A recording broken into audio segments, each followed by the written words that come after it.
A report from the Queensland government has revealed serious crimes are increasing in Queensland for the second consecutive year, while the rate of unique youth offending has in fact declined. Well, joining me live is psychologist from the Noffs Foundation, Kieran Palmer.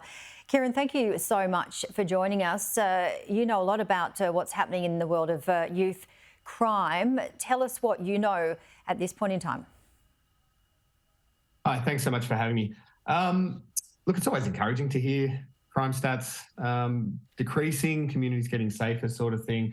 But I guess for us, the question is, well, how are we actually addressing this at a real root cause kind of level?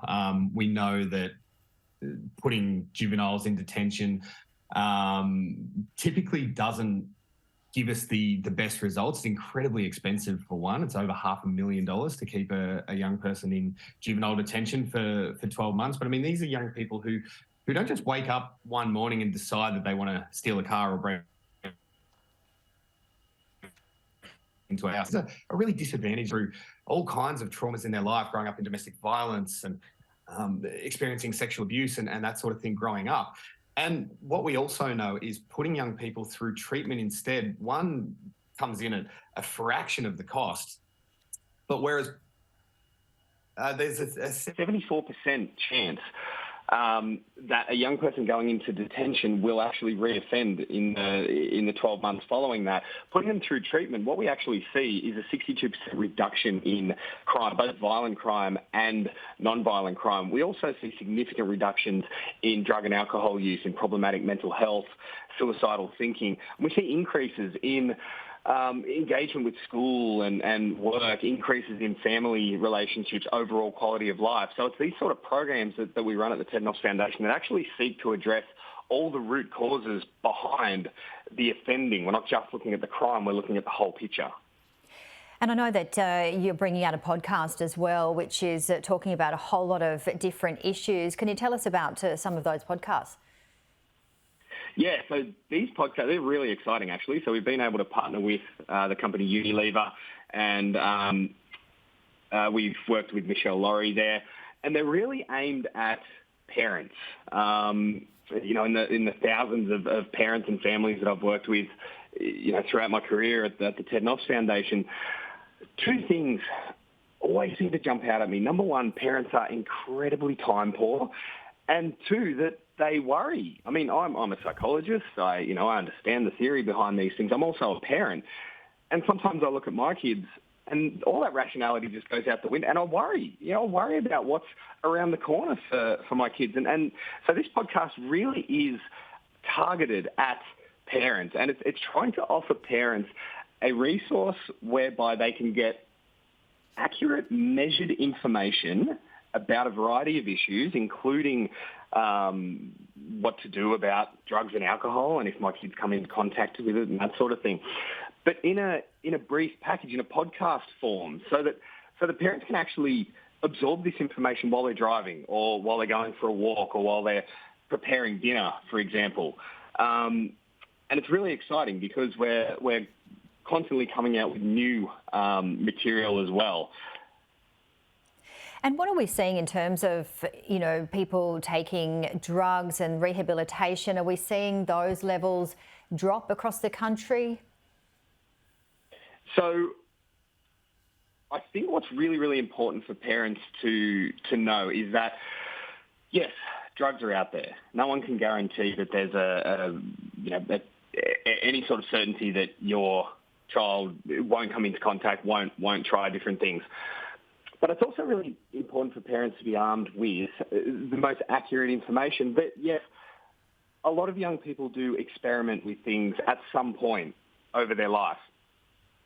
Most will not go on to develop really, really serious problems, which is something that's really hard for parents to sort of, with everything that we see, with, everything from sort of vaping to drinking to, drugs like ice, it's really hard to know, like, how much of it is out there.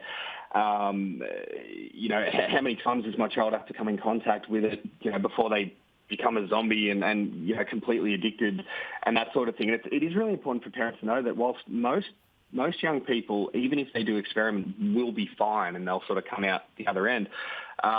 some don't, and that's where we come in with programs like what we offer at the Ted Noffs Foundation. So what are some tips if perhaps parents are wanting to have that conversation with their child, whether they know that they've taken drugs, whether they think they are? What are some of your tips? Well, there's some key things that parents can do. Being armed with the most accurate information is really, really important. We want to really meet in the middle with teenagers. What I find working with families is that there's often a huge gap between maybe a parent on this side that's trying to say, look, you touch drugs even once and you're going to get hooked. It's a slippery slope sort of thing. And then you've got teenagers on the other side who might have actually tried things once or twice and those fears haven't become realised and that stuff hasn't happened. So being armed with the most accurate information is really important. It's such an emotive topic. So, just to tell parents, look, just stay calm, just chill out, have a conversation. It's almost impossible when it comes to your own kids. And so having that accurate information is really important just to help parents stay grounded and stay as calm as possible. And then having the lines of communication open with your teenager is so important. Creating a space where teenagers will actually feel comfortable coming and talking about this stuff. Every family, every household has sort of different rules. So I never sort of tell parents, look, here's what you do, here's the exact rules for your house. I get some parents who say, look, I've got younger siblings at home, so I just can't have drug use in the house. Then I work with parents who sort of come from that school of thought as well. Maybe I should let them do it at home because at least I know that they're safe while they're doing that. So there's no sort of right or wrong answer in that. The key is communication and actually being prepared for conversation with a teenager. Teenagers, they'll typically throw the shutters up if they think that the only thing that they're going to get out of this is a lecture. And so being prepared for that conversation, being prepared to hold the boundaries for the household as well, of course, and really being informed accurately so that we're not just relying on hysteria or worry or anything like that, just to try and pull a bit of that fear away and replace it with a little bit of sort of calmness and empathy and compassion.